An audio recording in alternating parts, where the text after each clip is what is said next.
Okay, so we're told that Jim takes part in a quiz in which he has to answer 10 questions on his chosen topic. You may assume that he answers each question correctly with probability 0.75 and that answers to successive questions are independent. It says let x denote the number of questions he answers correctly. So we want to find the mean and variance of x initially. Now in this question what we need to identify first of all is that this is a binomial distribution, because he either gets questions right or he gets questions wrong. So what we can say just to start off with is that x is distributed binomially. The sample n is 10 and the probability of success is 0.75. Okay, so that means when we come to answer part A and we want to find the mean and the variance, we know that the expectation of x is np, so 10 times 0.75, which will give us 7.5, and that the variance, it's not part 2, the variance is calculated by doing npq. So remember that q is 1 minus p, so we get 10 times p, which is 0.75, times by q, which is 0.25. And so this comes out as 1.875. Okay, so how do we get marks in this question? There's 3 marks here. First of all, we just get a standalone statement mark for stating the distribution. Second of all, we get a standalone statement mark for calculating that the expectation of x is 7.5.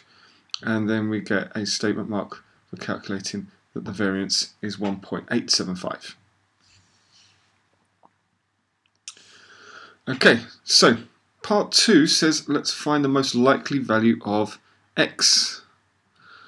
Now, we know that the expectation is 7.5. So we're thinking, okay, is the most likely value that he gets 7? Or perhaps is it that he gets 8? So let's work out the probability that he gets 7 questions right. So I'd use the formula here personally. We've got to work out the number of combinations of ways of getting 7 questions right. So that's 10 choose 7 multiplied by 0.75 to the power of 7, because that's how many questions he gets right, multiplied by 0.25 to the power of 3, because that is how many questions he gets wrong. When I work that through on my calculator, what I get as an answer is 0.250 to 3 decimal places. So what I want to do is I just want to compare this to the probability that x is equal to 8 and see if that is more likely. Because we would expect, seeing as the expectation of x is around here, that it should be somewhere around 7 or 8. So again, exactly the same, use the formula. So this time it's exactly the same formula except I'm replacing 7 with 8. So the number of wins is 8, and instead of having 3 losses, I'm only going to have 2 losses. When I work this through on my calculator, what I get is an answer of 0.282, again to 3 decimal places. Now, at the moment, all I know is that the probability of getting 8 questions right exactly is more than the probability of getting 7 questions right. I don't know though for sure that this is the biggest probability. If you remember, the binomial distribution looks something like this. Oh, it's not very good drawing, let's try again. Something like this kind of curve, but with kind of straight bars, so it kind of evens out like this and smooths out in the end. Now what I'm doing is I'm trying to look for this maximum point here. Now we thought it'd probably be around the 7 to 7.5, 7 to 8 mark because of the expectation being 7.5. But you can see that the probabilities are still rising. So I don't know if x equals 7 or x equals 8 is on the left hand side of the distribution. What I'm trying to find is this value here, and I want to just check, because those probabilities are still rising, that perhaps the next one, x equals 9, isn't the most likely outcome. So I'm just going to put in there probability x equals 9 and see what happens.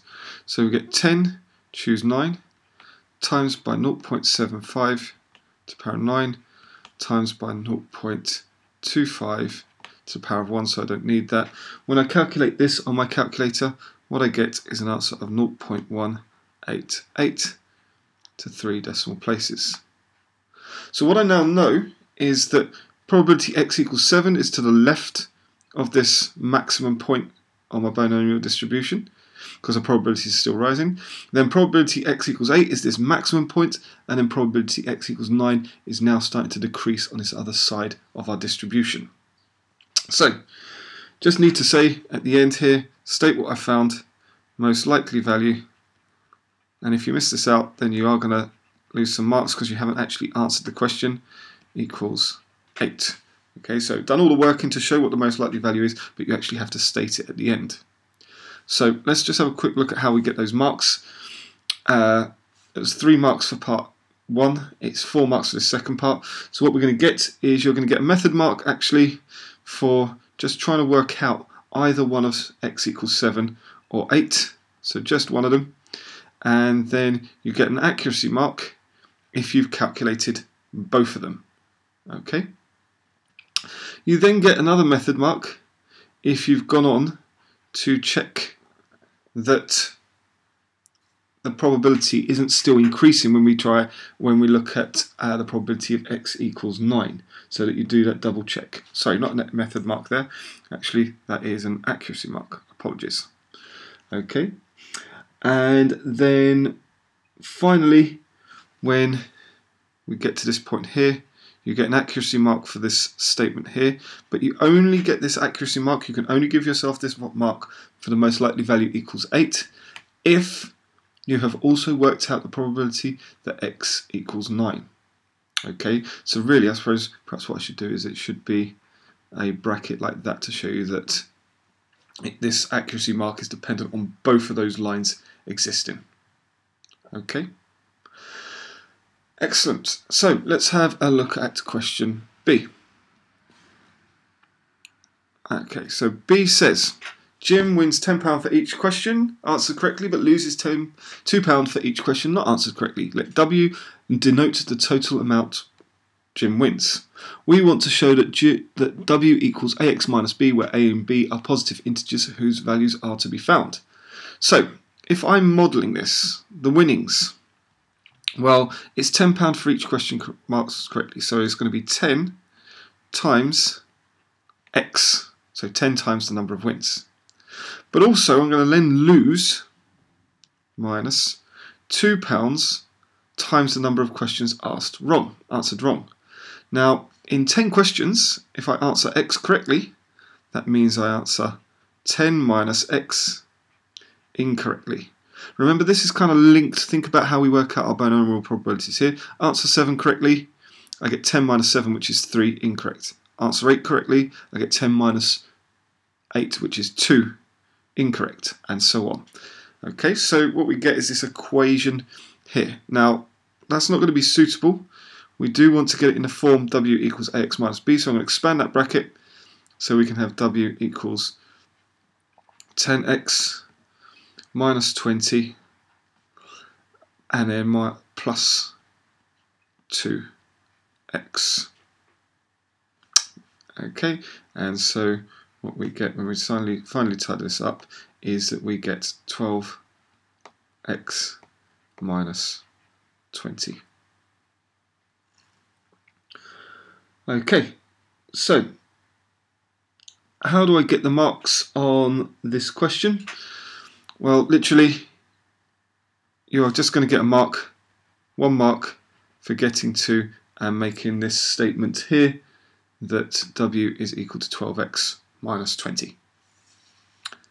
Okay, so let's have a look at part 2. Part 2 wants us to find the mean and variance of W. So the expectation of W is going to be the same as doing the expectation of 12x minus 20.